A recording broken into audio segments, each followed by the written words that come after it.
Hi, today I would like to share with you one of my mottos, a frugal living tip, and what I found at the op shop this week. What the children made with the Swiss white dough and the recipe as well.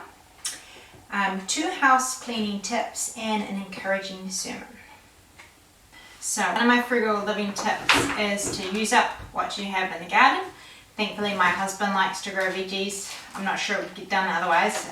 So he grows them and I try to use them. So I'm going to talk to you about my motto while I cut up these leeks to put in the freezer. So this motto actually comes out of this children's Bible, believe it or not, and I did share about it a while back on my mum's blog, so you may have already heard it before, but if you have a memory like mine, you've probably long forgotten it. But anyway, it's from the story of Mary and Martha and Jesus. And Mary was sitting at Jesus' feet listening to him, and Martha was getting stressed out in the kitchen. And she comes and complains to Jesus, and this is what Jesus said in the children's Bible. "Martha dear," Jesus said kindly, "don't be worried and bothered." And here's the motto: all we need is something simple. Then he goes on to say, "Then you would have time to be with us and hear what I have to teach you all while you have the opportunity. A woman's place is not with the dishes all the time. Mary has chosen to do something far more important, and I'm not going to stop her." So when I read it one time, it really struck me how it said, all we need is something simple. So for me, that's a really good tip, really good motto. Because if we don't keep things simple, then sometimes we don't even end up doing them because they're just too much work. So for an example, if I cook a meal for somebody else, because I do like to cook meals for other people, what I would like to give them is like a roast chicken and roast vegetables and a fresh loaf of bread and an apple crumble and some fresh home-baked biscuits. But if I tried doing that for somebody else, I would probably say never again, because it would cost so much time and energy. So what I do usually give people is more like butter chicken and rice, or mince and rice, or a pasta dish, or just something that is really simple and easy, because otherwise I wouldn't end up being able to do it, especially when I've got my own family to cook for as well. And so yeah, it goes for my own meals as well. If I try to always do something really fancy, then I end up getting worn out and grumpy and stressed. Whereas if I just keep it simple, then we still get fed, and often simple can still be really nice, and then it's a more pleasant meal. And it also applies to the videos that I make. Just about every video I make has some little mistake in it, or something not quite right, something not perfect, and I'm a perfectionist, so I like it perfect. But if I tried to get everyone absolutely perfect, I probably would have quit a long time ago, because I wouldn't have the time that you need to make it absolutely perfect. So all I need is something simple. And another example, a long time ago I was at a Bible study, and a ladies' Bible study, and all the ladies that came had to take turns making up the Bible study questions. So in order to do that, you needed to study a little bit. But the time that I did it, I put so much effort into it and so much time. I read a whole book on the subject. And afterwards, even though it was a good study, afterwards I said, I'm never doing that again, because it took so much time and so much effort, whereas it didn't need to be so time consuming. I could have just kept it much more simple, and then maybe I would have wanted to do it again. And another thought that kind of goes along the same lines is, it doesn't have to be all or nothing. I am an all or nothing person. Like, I want to do everything, and if I can't do everything, then I end up doing nothing. So for example, I would like to invite everybody to my house, and I can't do that, so then I end up inviting nobody. Or I can't do everything, so then I end up doing nothing. Like, I can't keep a perfectly clean and tidy house, so then I don't even try to keep it clean and tidy. So One example of this was one time I knew a lady who was going through something really hard and sad, and I felt so helpless because I couldn't take her problems away. I couldn't fix her situation. I couldn't make her see that she needed God. And so I just didn't know what to do. I prayed for her, which I did do that, but because I couldn't fix everything, I nearly did nothing for her. But then I thought, well, there is something I can do. I could bake her something nice because I like to bake, and I could go and give it to her, and then she knows that I'm thinking about her and that I care about her. So even though it felt like I didn't really help or anything, there was something that I could do, and so I decided to do what I could do rather than do nothing because I couldn't do everything. So if you think, because you can't do everything, doesn't mean you can't do something. There may be ministries that you can't be involved in, or like maybe you can't do everything, but maybe you can do something. You might not be able to invite everybody to your house for dinner or for lunch or for a cup of coffee, but maybe you could invite one person. You might not be able to help everybody, but maybe you can help one person who's close to you. Or maybe you can pray for who God wants you to help. And I really love the story about the 5 loaves and the 2 fish. That little boy, he could have got overwhelmed when he looked at all those people and thought, well, I can't feed all these people, so I'm not going to do anything. But he gave what he had to Jesus, even though it was not enough to feed hardly anybody at all. And Jesus took what he had and he made it enough to feed all those people, and there were leftovers. So God can take the little that we can do and do a lot with it. But we have to be willing to do what we can do. And there's a verse in the Bible somewhere, I think it's talking about Mary, or one of the Marys, and it said, she's done what she could.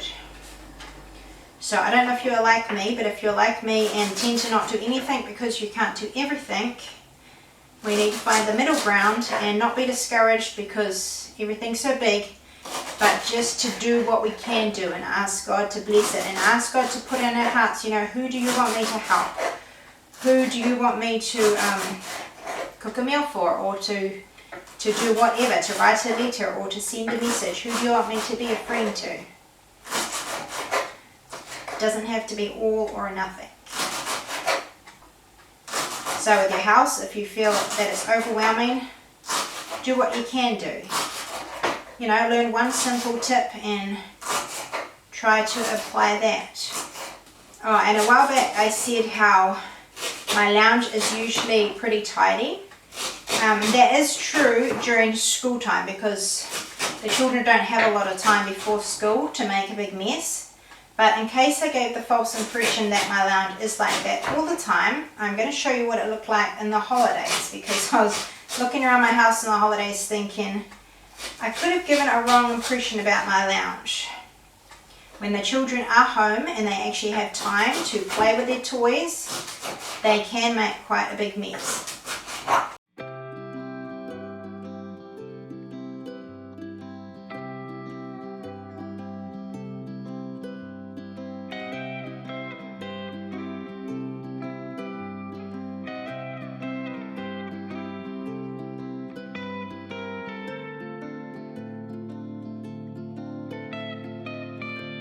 And also I see how I like to keep my kitchen benches kind of as clear as possible. That is true, I do like to keep as clear as possible, but a lot of the time I am cooking. I do a lot of baking and cooking, so a lot of the time there are either dishes or I'm in the middle of doing something.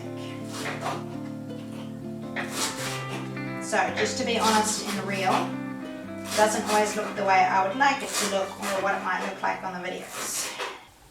So one way, or another way we try to save money is to, if I need something, to try looking in the second-hand shops or the op shops first and see if they have what you need, see if they have what I need first before I go buying it brand new. So last week one of the girls said that she had no more puzzles to do, or she'd already done all the ones she had and redone some of them. And she loves doing puzzles, and because it's the holidays I thought we'd go down to the op shop and see if we could find any nice ones that are not too hard. So we found this one, which is a really nice one, and this one, and this one.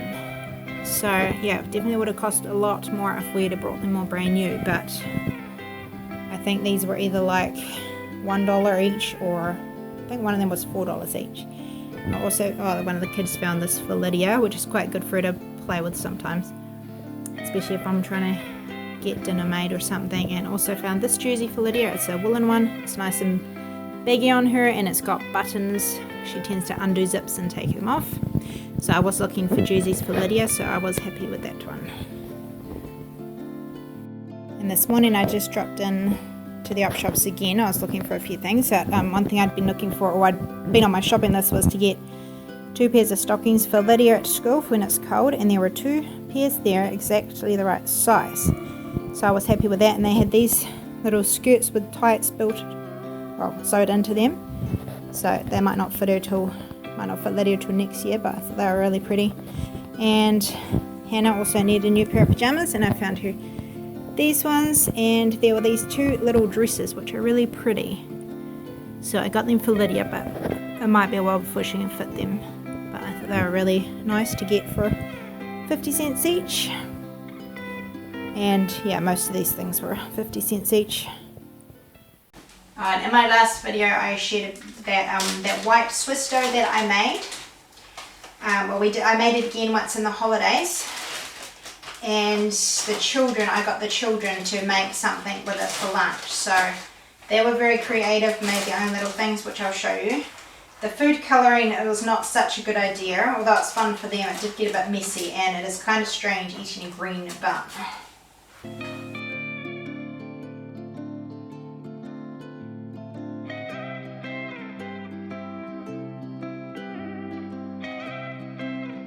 I will take a photo of the recipe, but I'll also type it out on my mum's blog, so I'll link that down below. So it is typed out on my mum's blog.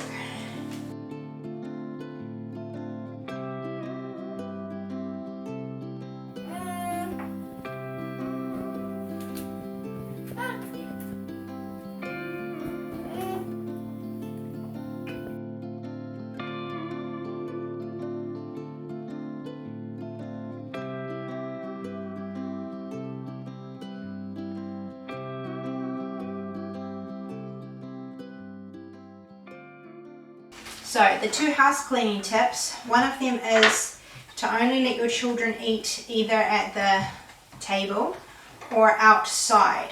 So I don't let them eat biscuits walking around the house or even in the lounge, because that just makes crumbs go everywhere, and I don't want to vacuum all that. My husband built a nice deck onto the side of our house, so that can be a quite nice place if it's not too cold outside for the children to go eat like morning tea or afternoon tea. And yeah, it doesn't make a mess because it's all outside. And the other one is if you're overwhelmed because everywhere is a mess, like your whole house or a lot of your house might be messy. My tip is to start with one area first, so like get the lounge tidy first, and then then do the table first, and then do one bench first. So if you do get one bit clear and tidy first, and then do the next bit, you feel like you're making more progress than if you do a little bit here and a little bit there. Like if you take a few things off the table and then start washing dishes, and the kitchen's still, the table's still half covered and stuff, you feel like you're not really getting anywhere. Whereas if you get all the table cleared off and wiped down first before you start on the dishes, then you feel like you're making more progress, and it can feel more motivating than if everywhere you look there's something that still needs doing. So that's just a tip that I find helpful. So if you like stories of God providing, I listened to a sermon once, and it was when we were going through a hard time financially. We thought we were going to lose our house because we had a very large bill to pay and we didn't have money to pay it, and it's kind of another story in itself. But during this time I listened to this video or this sermon, and it's all about stories of God providing, and it really encouraged me. And so I told my husband to read it too, and I told my husband to listen to it too. So he listened to it too, but he still thought it seemed kind of too big of a thing for God to help us like he helped those in the stories. But not long after that, we got some very large checks in the mail, and we didn't lose our house. We got enough money to pay the large bills that we needed to pay. So yeah, sometimes you hear stories and it seems unreal for it to happen to you. So this is a sermon, and I'll link it down below. It's by Paul Washer, and he just tells a lot of stories how God provided his needs in the mission that he runs. And I always find it really encouraging to hear stories like this.